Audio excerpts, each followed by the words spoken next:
jemun kopiah tungkul ho kopiah landuk dhưa nyan habau rawai artinya na urang kepake kopiah karena wibawa karena syariat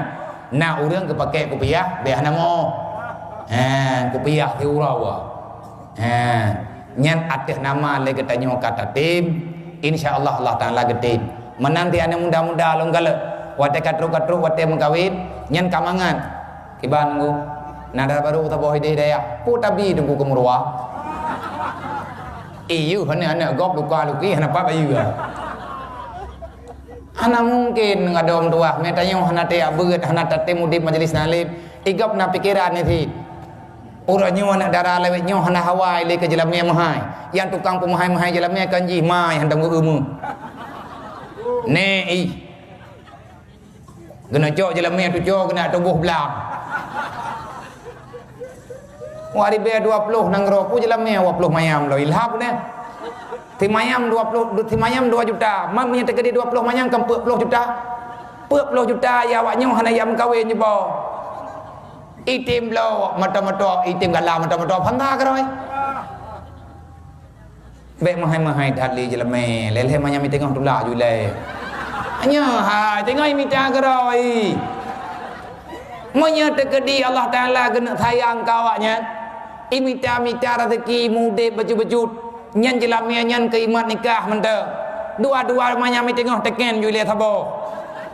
tengah di mude udip kedrawai mi awaknya yang penting bahagia le awaknya kaitoh mude pitong ibadat katenang gebi rezeki le Allah kepe jelamnya mahai-mahai that pat angka hayat that jelamnya nyan demah kupu teman meh mahai-mahai that be mehi tak poblau ai tanyo anak darat dan menanti idro kanya baju-baju tahu ka terima juga deh baik kat pegah jelamnya akah jamun 17 mayam boroje 7 rutuh yumu boroje nyoronya wajuta wartu roh ke hanapu ka pre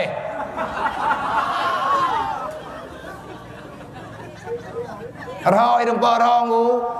nya urang jamun ya 20 rumu ke urang dari uri nang hanalakau nyan ka thotha ke urawai nyan ka kerja bat halangki gần liệp bụi 10%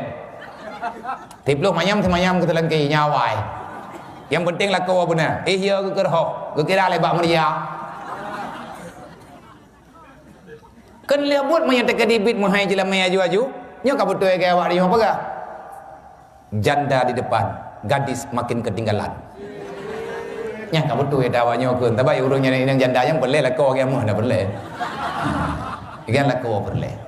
dan di awaknya hana hawai ke gadis yang penting promo benar puhom ni nyo walaupun tak pegah maya yang terkadang-kadang itu yang bak mengkawinnya kan kagura bak tak pegat acara walimah mengkawinnya kahura-hura hana jetli ke nilai ibadah maka yang perlu katanya berterjaga udip dunia dan akhirat berbahagia tanyo udip dunia dan akhirat